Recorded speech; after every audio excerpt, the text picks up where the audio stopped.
Hi, I'm Quinn Lemley with Secrets of the Stage. This is the place where we pull back the curtains and we talk about the secrets that people use in the creative process, whether it's entrepreneurs or artists or creatives or Broadway producers or people that have a website and are journalists. Suzanna Bowling, who is the editor-in-chief and owner of Times Square Chronicle. Welcome, Suzanne. Thank you. What was your inspiration of creating this website? It is so beautiful. And you don't just cover theater, you cover music and art and food. Yes. Greece. Oh my gosh. That's my favorite place in the world. I sing Greece. at the Half Note every other year there in Athens. I can't wait to go back. I love Greece. We offered a food and wine press junket, and I'd always wanted to go to Greece. Where all were you in, I was in Greece? Thessaloniki, and then there's 3 peninsulas. One's Penelope, one is Helsinki, which is where the winery that really sponsored this trip was. Oh, beautiful. And the other one is Mount Athos. The Peloponnese wines are some of the best. There was all different kinds. And I wasn't in the Aegean as much as I wanted to. I love being in the Aegean. But I say, I've been at all the romantic places, you know, Mykonos and Samos, and the most romantic place, Santorini, with my mother. Wait. And they go, no, it's not possible. Wait, did you get to go to Mount Olive?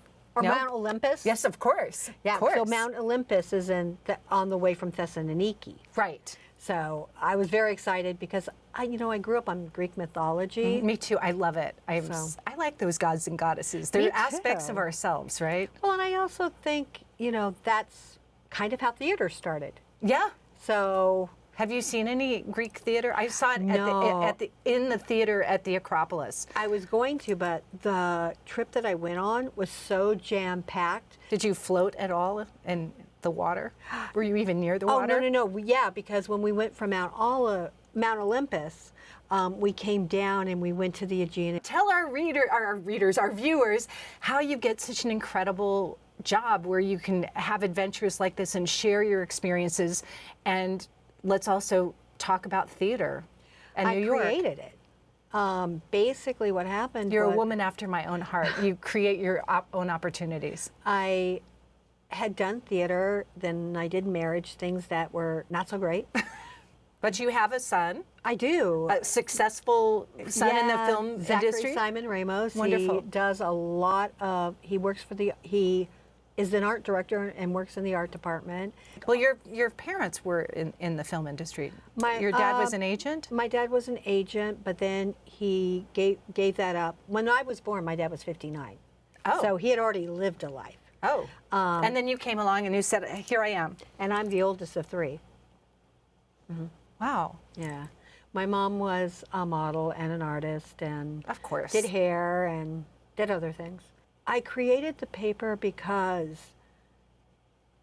again, shows that I loved were being told by critics that they were not good.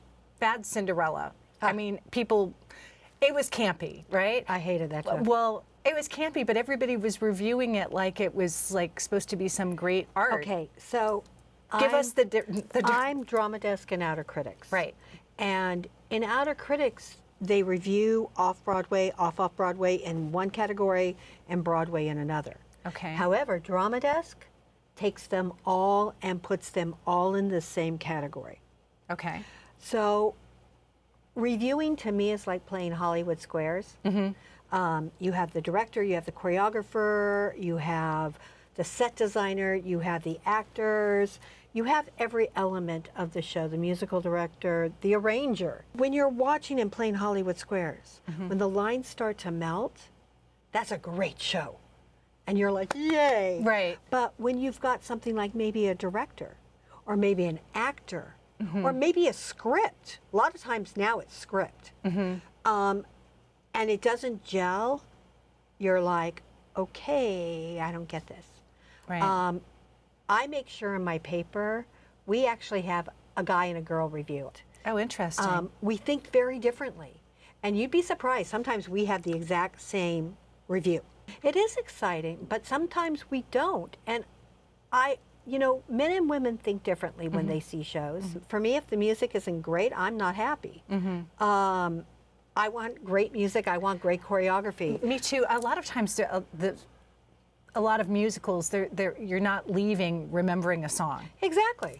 It's recitative, or you can't understand the lyrics, or. And see, I grew up going to theater, and a lot of theater, and loved Sondheim, and knew the incidental music that was playing underneath it. So for me, it's always been about the music. Right. And plays should be about the arc, you know? And the characters, I think. Well, too, yeah, if but you don't care about the characters. if you don't have a tension so that it can resolve, or conflict so it can resolve, why am I there? Right. When that doesn't happen, I'm bored, and my brain starts to wander. I want to go into the theater and be taken into a different place and Right, be same. swept away and forget that I'm even sitting in the theater. I like to lean forward. And I also think that theater is so expensive now, both to produce and to see. why is the threshold? Is it a question of the Economics, but is real estate? real estate, and what about the unions? Well, yes, but without the unions, some stuff couldn't happen. I mean, when I was an actor, I honestly hated the unions because I could only rehearse for so much time, and then we had to have a break. And I was like, no, come on, I'm in the groove, let's go. Yeah. But I can see how sometimes unions do work. I mean, right now, the SAG-AFTRA Writers Guild strike, this needs to happen. They need to have a voice. They do. I mean, people need to control their own instrument and writing. Right. And if you, like how they had like ChatGPT and all of those different things, they had writers, they took writers' work and used it. I know. And it's a shocking. friend of mine said, oh, why don't you try writing a book? There's a book I want to write. And they're like, why don't you try writing the book that way? And I tried it, but it's so unemotional and flat. For me, it doesn't work. Well, you need to have your personality. We all need our personalities, our voices. Right. Our voices are the most important thing that we have. See, I think that's what theater is about, is allowing those voices to be heard. I'm for all kinds of voices being heard. We can learn from it. I think we've stopped having the conversations that we should have. We need to have the conversations. What I love about your work as a writer is you don't just write about the surface of a show or a character or a performance. You really invest yourself. I was so thrilled you reviewed me. Thank you. Thank you. But I was just like, wow, she is so intelligent, and the things that you were saying and the way you understood, I was like, oh my God, she got what I was going for as a performer. And I know because you're a performer, a lot of critics would not have that sensibility. I have to say, because of that, I know what can be done. So when I see a performer that sings great and acts great, I'm like, yay. Right. I love the rehearsal process. Yeah, That's me too. that to me is where all the magic happens. It happens on stage too, that energy with the audience and with your fellow performers and the musicians, but that time in the studio, it's a different synergy because yeah. you get a chance to build. And when I was acting, directors used to be so pissed off at me. Why? Because I did everything internally. Then it would be like final dress rehearsal, and then it would come. There I'd come, and they'd be like, "Oh my God, thank you." Yeah. But I have to admit that I did give some a hard. Well, I know as a producer myself, if the people don't give it to me or I don't see it, you're biting your fingers. Yeah, because for me, sometimes the rehearsal process is internal.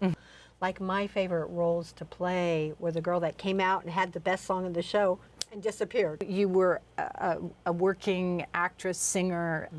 You did TV, movies. You've done everything, and then you had a marriage. Literally, I derailed my life a lot.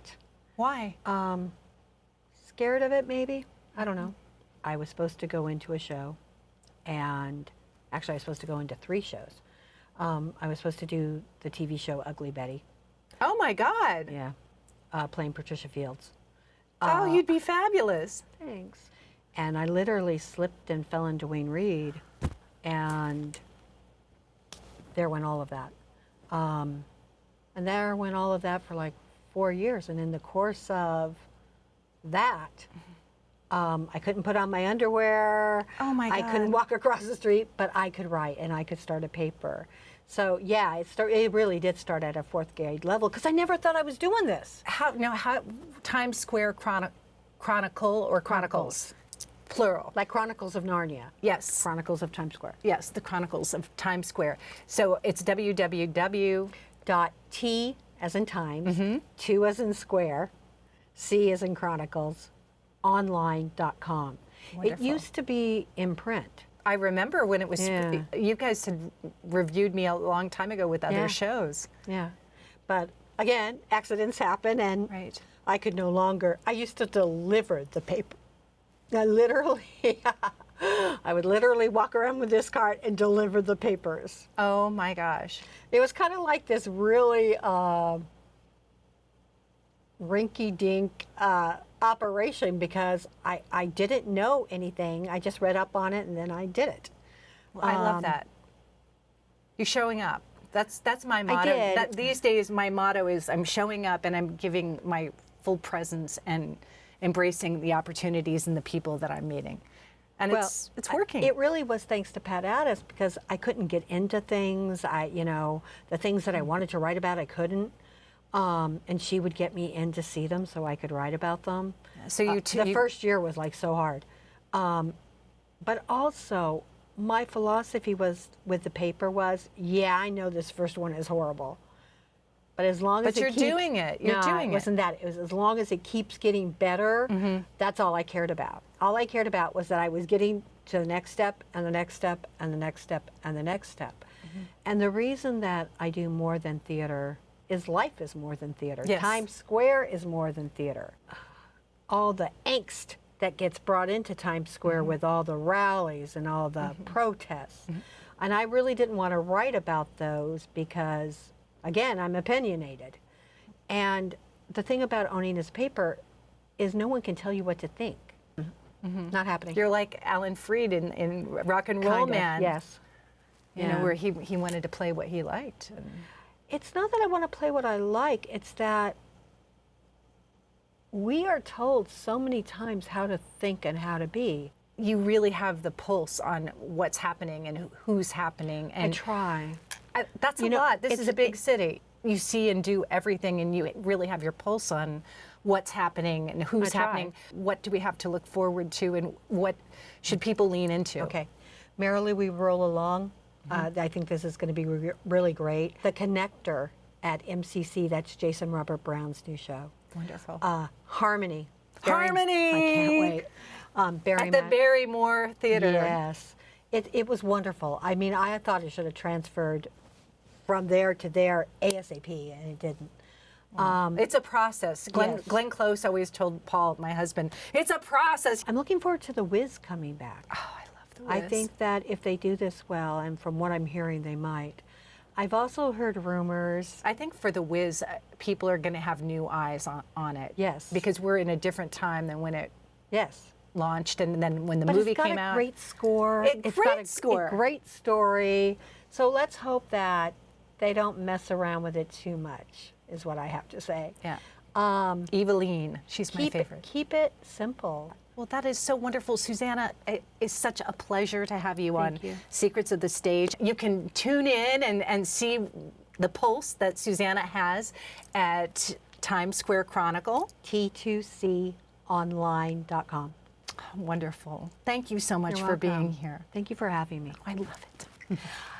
I'm Quinn Lemley with Secrets of the Stage, and we air the first Sunday of every month at 7:30 p.m. Eastern Standard Time on mnn.org on the Culture Channel. So please tune in, and if you miss an episode and you'd like to be on my newsletter and see past episodes or see where I'm performing or see live streams, go to quinnlemley.com.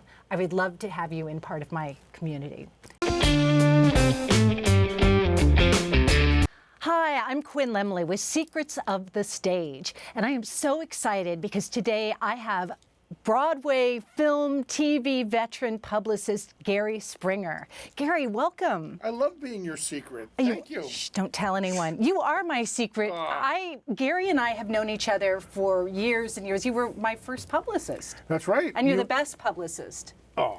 I'm telling you, it's the truth. I think you were right out of college. I was. And started singing and already had a couple of CDs that were put together. Yeah. And so we did that and some of the club dates. And yeah, it was then you went off on tour, I believe, and then we just and we lost track, but now we found each other until again. a couple of months ago and found each other again. I know. I'm so excited. It's great, isn't it? You have had such an illustrious career. You've worked on film. You've worked on TV. You're an Academy Award voter. So tell us about that. What is that like behind the scenes? Well, I mean, voting is great because, first of all, in the old days, they used to have special screenings, and the Academy voters would go, and you could go to the movie theaters and flip your Academy card out. And most of the movie theaters would let you and a guest in, although they didn't understand what it was, and you had to explain it to them, and then the guy said, okay. But now it's like SAG. Well, now they have the Academy channel. There's a whole website where every movie that's eligible for the awards is put up, and so basically it becomes homework. You just go home and say, okay, let's see, what are we watching tonight? We have to watch the internationals tonight. Right. And I'm on the international committee, so I have to watch. Last year I think there were 93 international films submitted. I have to watch. They break them up into groups, and each group has to watch like 15 films. And then as many extras as they want to watch to be able to vote. And then do they do an average? And then they vote. I'm not. You know what? They change the voting, criteria all the time. So I'm not exactly sure. But it's like I pick mine, and then do my first choice, second choice, third choice, in terms of the films, and then they mix that with all the other groups. And come up with the 5 nominees. For young filmmakers out there, people that want to go behind the scenes, what is the criteria? How would someone get into the Academy Awards? How does your film get nominated? Or also, how does an actress get nominated? Well, but basically, I mean, it's there's so many different. First of all, it's got to get out there, and you've got to get it seen, and you have to have a campaign behind it, and trade ads and in things like Variety and the Hollywood Reporter and Deadline and.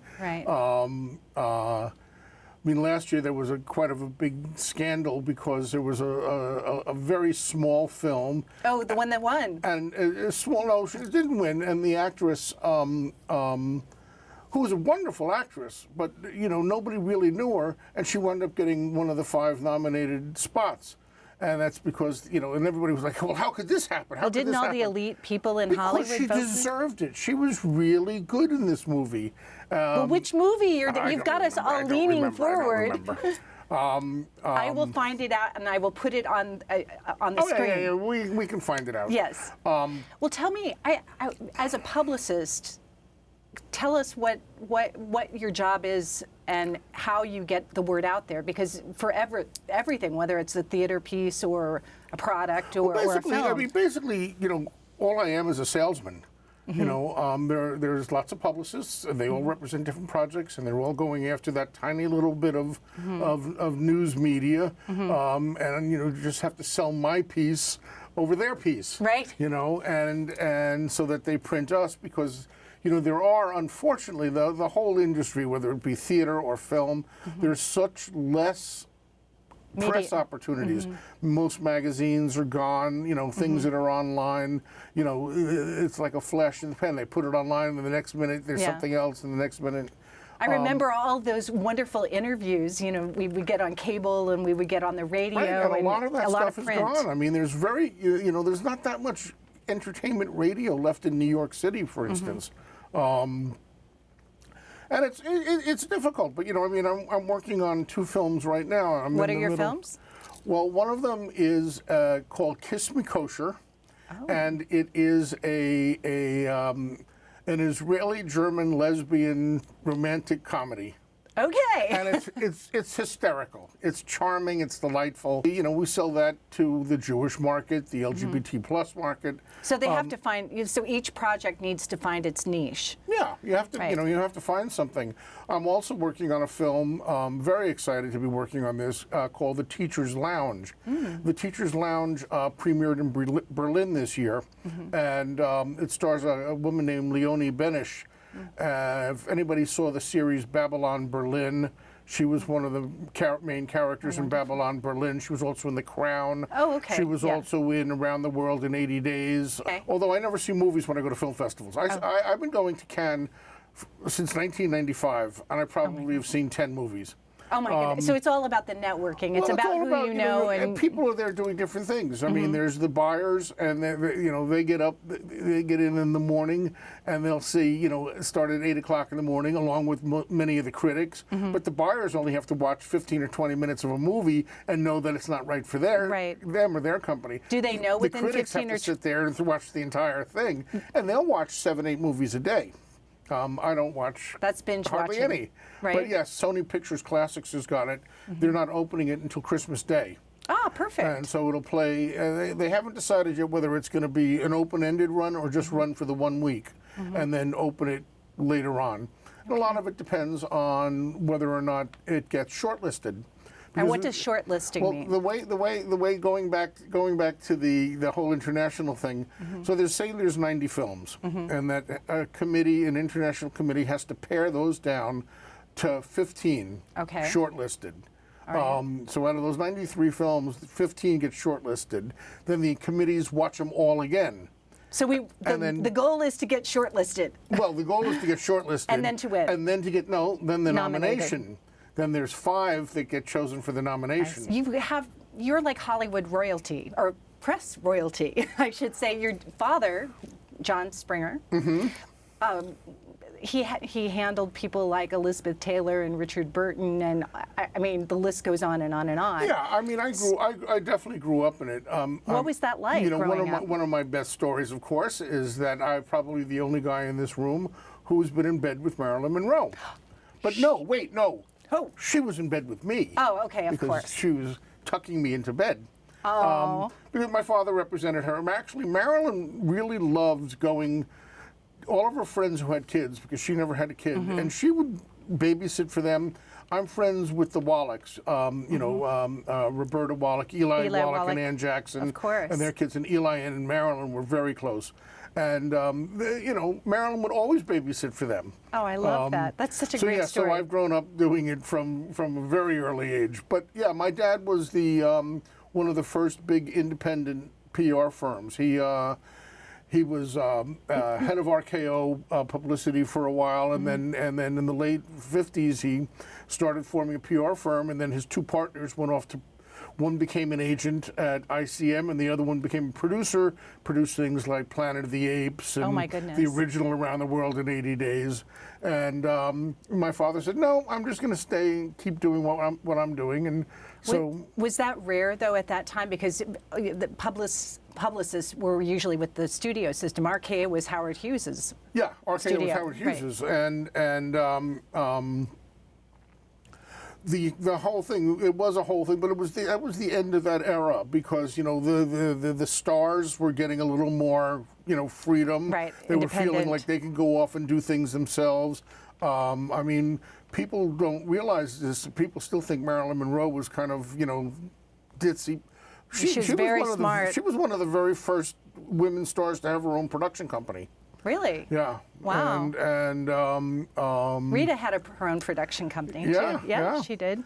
And so yes, I grew up in that. My father represented, as you mentioned, Richard Burton, Elizabeth Taylor, who were royalty. There is nobody like that now.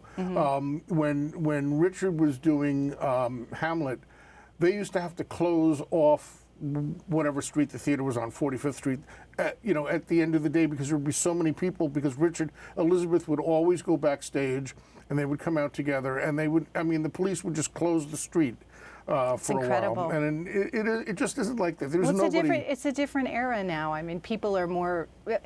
Well, I know with my Rita Hayworth story, like you were fabricated. Yeah. as a star. Oh yeah, They didn't know who the person behind the No, and they person created. I mean, but Henry Fonda was probably my father's best friend. Henry Fonda, Robert Ryan, Robert Preston, Tony Randall. Oh my goodness. Were all my dad's best friends, and so I grew up with all of those people until I started acting myself, and then I moved to LA and I spent 9 years in LA. Wow. As an and actor. yeah, well, Jaws 2. Jaws 2. Now, Yeah. yes, Jaws 2. So you're still active in promotions for Jaws. You know what? I hear you do a lot of Jaws shark things. Jaws 2 opened 45 years ago this past June. Oh my goodness. And I am still going out and doing things for it. So who did you play? I'm going to have to watch it tonight. Yes, you should. I will. I'll get a fin. Actually, it's funny because there were 2 directors. I was doing. Did the first one get eaten? No, sorry. That's very good. I was doing the Hardy Boys at Universal. I was a regular on the Hardy Boys. Oh, you'd be perfect. I played Chet Morton, their best friend, and Sean Cassidy and Parker Stevenson were the 2 boys. Oh my goodness. And I was kind of like their dorky friend who would get into trouble or get scared, and they would have to. Oh my God! I grew up on Nancy Drew and the Hardy Boys. I love it. Well, then they let me out of my contract, and I got to play Andy in Jaws 2. What projects are you working on now, and also where can people find you? Well, I'm here. I mean, I'm. Well, I know you're here, but your website is. I don't have a website. Oh, you don't have one? Oh no, who needs a website? So people, well, you're Universal. Yeah, I mean, I'm Gary Springer. Gary Springer. I'm a entertainment press agent. To be Midtown. Right at 1501 Broadway in the old Paramount when building. I met you, you were there. But I love I love doing what I do, and I've got all sorts of projects going on constantly. But it's fun. Well, I'm so excited to have you here, and I'm so excited to be back with you again after all these years. I know, it's so exciting. And I didn't even know it, but my socks match your he flowers. Matches. It's he matches. How appropriate. I know. Well, what I did was, given our segment, I got the roses. How appropriate. Our colors, right? Appropriate. But no, I mean, everything. It's been an amazing life. I mean, it was wonderful growing up in this business. It's. I wouldn't have ever wanted to do anything else because the show business, the people are great. And lifelong friends. Yeah, and they're all lifelong friends. I mean, some of my best friends were from Jaws 45 years ago. Well, Gary, I'm so thrilled that you're here. Thank you so much. Thank you very much, Quinn. Thank you. I'm Quinn Lemley with Secrets of the Stage, and we air the first Sunday of every month at 7:30 p.m. Eastern Standard Time on mnn.org on the Culture Channel. So please tune in. And if you miss an episode and you'd like to be on my newsletter and see past episodes or see where I'm performing or see live streams, go to quinnlemley.com. I would love to have you in part of my community.